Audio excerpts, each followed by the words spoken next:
Welcome to டியூட்டரி road. இன்றைக்கி நம்ம பார்க்கக்கூடிய கான்செப்ட் வந்துட்டு two while loop. So two while loop அப்படின்றது வந்துட்டு பார்த்திங்கன்னா ஒரு எக்ஸிட் கண்ட்ரோல் லூப் அப்படின்னு சொல்லுவோம். ஸோ ஏன் எக்ஸிட் கண்ட்ரோல் லூப் அப்படின்னு சொல்கிறோன்னு சொல்லி பார்த்தீங்கன்னா, நம்மளோட பாடி ஆஃப் த லூப் அது வந்துட்டு எண்ட் ஆகிற இடத்துல தான் நம்ம என்ன பண்ணுவோம் அப்படின்னா கண்டிஷன் அப்படின்றது செக் பண்ணுவோம். ஸோ அதனால் இந்த பர்டிகுலர் லூப் வந்து நம்ம என்னென்னு சொல்லுவாங்க அப்படின்னா டூ வைல் லூப் அப்படின்னு சொல்லுவோம். ஸோ டூ வைல் லூப் எந்த மாதிரியான இடத்துல நம்ம யூஸ் பண்ணுவோம் அப்படின்னு சொல்லி பார்த்தீங்கன்னா, என்னோட கண்டிஷனே ஃபெயில் ஆனாலும் என்னோட லூப் அட்லீஸ்ட் ஒரு டைமாவது நடக்கணும். ஸோ அந்த மாதிரியான சுச்சுவேஷனில் நான் என்ன யூஸ் பண்ணுவேன் அப்படின்னு சொல்லி பார்த்தீங்கன்னா டூ வைல் லூப் அப்படின்றது யூஸ் பண்ணுவேன். ஸோ சின்டாக்ஸ் பார்க்கலாம். ஸோ சின்டாக்ஸில் பார்த்தீங்க அப்படின்னா இனிஷியலைசேஷன் எக்ஸ்பிரஷன் நம்மளோட கண்ட்ரோல் வேரியபிள், அதாவது லூப்பை கண்ட்ரோல் பண்ணக்கூடிய வேரியபிள் வந்துட்டு இனிஷியலைசேஷன் பண்ணுவோம். ஸோ அதுக்கப்புறம் எந்த ஒரு கண்டிஷனையும் செக் பண்ணாமல் ஸோ அந்த பாடி ஆஃப் த லூப் அப்படின்றது ஒன்ஸ் வந்துட்டு எக்ஸிக்யூட் ஆகிடும். ஸோ அதுக்கப்புறம் வந்துட்டு பார்த்தீங்க அப்படின்னா கண்டிஷன் அப்படின்றது செக் பண்ணுவோம். ஸோ கண்டிஷன் செக் பண்ணி கண்டிஷன் ட்ரூவாக இருந்துச்சுன்னா திரும்பவும் வந்துட்டு லூப்புங்கிறது மறுபடியும் எக்ஸிக்யூட் ஆகும். ஸோ இதுதான் இங்கே நடக்கக்கூடிய ப்ராசஸ். ஸோ இந்த பர்டிகுலர் லூப்பில் மட்டும்தான் நம்ம என்ன பண்ணுவோம் அப்படின்னம்னா ஒயில டெஸ்ட் கண்டிஷன் முடிஞ்சதுக்கப்புறம் செமிகோலன் அப்படின்றது யூஸ் பண்ணுவோம். ஸோ மற்ற எந்த இடத்துலையுமே நம்ம செமிகோலன் யூஸ் பண்ணியிருக்க மாட்டோம், அதாவது கண்ட்ரோல் ஸ்டேட்மெண்ட்ஸில். ஸோ இங்கே வந்துட்டு நம்ம என்ன பண்ணுவோம் அப்படின்னா கண்டிப்பாக வந்துட்டு எண்ட் ஆகிற இடத்துல செமிகோலன் அப்படின்றது யூஸ் பண்ணணும். ஸோ ஃபஸ்ட் எடுத்தோடனே ஒன்ஸ் வந்துட்டு நமக்கு ஸ்டேட்மெண்ட் பிளாக்குங்கிறது ரன் ஆகிடும், அதாவது பாடி ஆஃப் த லூப்புங்கிறது ரன் ஆகிடும். ஸோ அதுக்கப்புறம் தான் கண்டிஷன் அப்படின்றது செக் பண்ணும். ஸோ கண்டிஷன் ட்ரூவாக இருந்துச்சுன்னா இந்த ப்ராசஸ் அப்படின்றது மறுபடியும் நடக்கும். ஸோ கண்டிஷன் ஃபால்ஸ் அப்படின்னா இதுக்கு கீழே இருக்கக்கூடிய, அதாவது லூப்புக்கு கீழே இருக்கக்கூடிய ஸ்டேட்மெண்ட்ஸ் அப்படின்றது நடக்க ஆரம்பிக்கும். First example program. ஸோ இனிஷியலாக ஏவோட வேல்யூ 11 அப்படின்னு சொல்லிட்டு கொடுத்துருக்கோம். ஸோ ஏவோட வேல்யூ 11, அதே மாதிரி வந்துட்டு அது எந்த ஒரு கண்டிஷனையும் செக் பண்ணாமல் ஃபஸ்ட்டு வந்துட்டு 11 அப்படின்றத பிரிண்ட் பண்ணிடும். ஸோ அதுக்கப்புறம் ஏ ப்ளஸ் ப்ளஸ் அப்படின்னு கொடுத்துருக்கோம், ஏவோட வேல்யூ 12 ஆகும். ஸோ அதுக்கப்புறம் தான் நம்ம கண்டிஷனையும் செக் பண்ணுறோம்.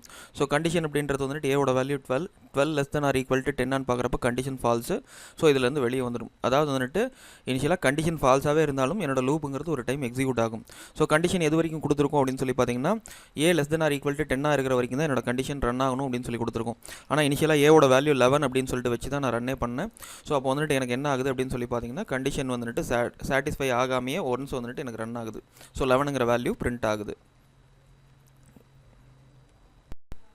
இந்த ப்ரோக்ராமில் பார்த்தீங்க அப்படின்னா நம்ம 1லேருந்து 10 வரைக்கும் நம்ம பிரிண்ட் பண்ணியிருக்கோம். இனிஷியலாக ஏவோட வேல்யூ 1ன்னு கொடுத்துருக்கோம். ஸோ ஃபஸ்ட்டு உள்ளே வர்றப்போ என்னோடய டூ வரும். ஸோ டூவில் வந்ததுக்கப்புறம் வந்துட்டு பார்த்திங்க அப்படின்னா எனக்கு வந்துட்டு 1 அப்படின்ற வேல்யூ பிரிண்ட் பண்ணும். ஸ்லாஷன் கொடுத்ததுனால அடுத்த லைன் பாயிண்ட் பண்ணும். ஏ ப்ளஸ் ப்ளஸ்ங்கிறப்ப 2. So 2 less than or equal to 10 பார்க்குறப்ப கண்டிஷன் ட்ரூ. ஸோ அப்படி இது வந்துட்டு நடந்துகிட்டே இருக்கும். ஸோ அப் டு 9 ஆகும். ஸோ 9 வந்துட்டு பிரிண்ட் பண்ணிட்டு ஸ்லாஷ் n. ஸோ அடுத்த லைன் பாயிண்ட் பண்ணிக்கும் 10 ஆகும். So 10 less than or equal to 10 அப்படின்னு பார்க்குறப்ப condition true. 10 equal to 10. So திரும்பவும் கண்டிஷன் அப்படின்றது ரன் ஆகும். ஸோ 10 பிரிண்ட் பண்ணிட்டு திரும்பியும் வந்து ஏ ப்ளஸ் ப்ளஸ்ங்கிறப்ப 11. ஸோ 11 ஆகிறப்ப கண்டிஷன் ஃபால்ஸு. ஸோ அதிலிருந்து வெளியே வரும். ஸோ ரன் பண்ணலாம். ஸோ 1 to 10 வரைக்கும் எனக்கு பிரிண்ட் ஆகுது. இந்த ப்ரோக்ராமில் வந்துட்டு 10 to 1 வரைக்கும் நம்ம வந்துட்டு என்னென்னா ரிவர்ஸில் பிரிண்ட் பண்ணியிருக்கோம். ஸோ அதனால் இனிஷியலாக வந்துட்டு ஏவோட வேல்யூ நான் என்னென்னு கொடுத்துருக்கேன் அப்படின்னா ஸோ 10ன்னு சொல்லிட்டு இனிஷியேட் பண்ணியிருக்கேன். ஸோ கண்டிஷனில் ஃபஸ்ட்டு டைம் வந்துட்டு எனக்கு என்ன ஆகும், 10 அப்படின்றது பிரிண்ட் ஆகும். ஸ்லாஷன் கொடுத்தனால அடுத்த லைன் பாயிண்ட் பண்ணிக்கும். ஸோ ஏ மைனஸ் மைனஸ் கொடுத்துருக்கிறதுனால a equal to a minus 1, அதாவது 9 ஆகும். So 9 greater than or equal to 1 condition true. So அடுத்தது 9 பிரிண்ட் பண்ணோம், 8 அதே மாதிரியே பிரிண்ட் ஆகிட்டே வரும். ஸோ 1ன்னு கொடுக்குறப்போ வந்துட்டு 1 ஈக்குவல் டு 1. ஸோ அப்பவும் கண்டிஷன் ட்ரூ. ஸோ திரும்பி 1ங்கிறது பிரிண்ட் ஆகும். ஸோ திரும்பவும் வந்துட்டு எனக்கு என்ன ஆகும், ஏ மைனஸ் மைனஸ்னு ஆகிறப்போ 0.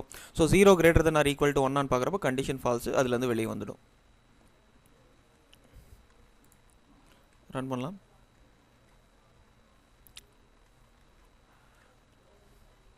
ஸோ 10 to 1 வரைக்கும் நமக்கு ரிவர்ஸில் பிரிண்ட் ஆகும்.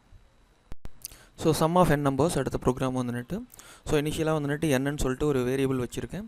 ஸோ என்னங்கிறது வந்துட்டு பார்த்திங்க அப்படின்னா ஸோ என்னோடய வேல்யூ ஃபார் எக்ஸாம்பிள் நான் ஒரு 5ன்னு கொடுத்தேன்னா 1லேருந்து 5 வரைக்கும் வந்துட்டு அது என்ன பண்ணும் அப்படின்னு சொல்லி பார்த்திங்கன்னா ஆட் பண்ணி கொடுக்கும். ஸோ இனிஷியலாக ஐயோட வேல்யூ 1லேருந்து வந்துட்டு நான் ஸ்டார்ட் பண்ணுறேன். ஸோ அதனால் 1ன்னு சொல்லிட்டு இனிஷியேட் பண்ணியிருக்கேன். சம்மோட வேல்யூ வந்துட்டு 0ன்னு சொல்லிட்டு இனிஷியேட் பண்ணியிருக்கேன். ஸோ இங்கே வந்துட்டு என்டர் த என் வேல்யூன்னு கேட்குது. ஃபார் எக்ஸாம்பிள் நீங்கள் 5ன்னு இன்புட் கொடுத்தீங்க அப்படின்னா ஸோ டூக்குள்ளே வரும். ஸோ டூவில் வந்துட்டு sum equal to sum plus i அப்படின்னு சொல்லி கொடுத்துருக்கோம். சம்மோட வேல்யூ வந்துட்டு 0. இனிஷியலாக ஐயோட வேல்யூ வந்துட்டு 1ன்னு கொடுத்துருக்கோம். 0 + 1ங்கிறப்ப 1 அப்படின்னு சொல்லிட்டு நமக்கு ஸ்டோர் ஆகும். ஐ ப்ளஸ் ப்ளஸ் ஐயோட வேல்யூ வந்துட்டு 2 ஆகும். So 2 less than or equal to என்ன அப்படின்னு பார்க்குறப்ப கண்டிஷன் ட்ரூ. ஸோ எகைன் வந்துட்டு 2 + 1ங்கிறப்போ 3 அப்படின்றது ஆட் ஆகும். எகைன் ஐ ப்ளஸ் ப்ளஸ் 3 ஆகும்.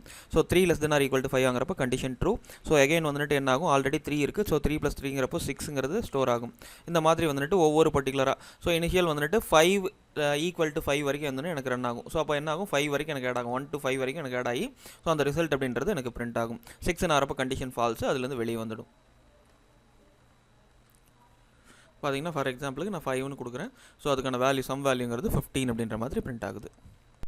Like, share, and subscribe. Thank you for watching. I haven't hit it already, still working, I'm still learning, I'm still searching, finally earning something, finally turning something called a profit. If I hear you talking shit, don't get caught in it, I'll be popping off and hit your ass dropping, now you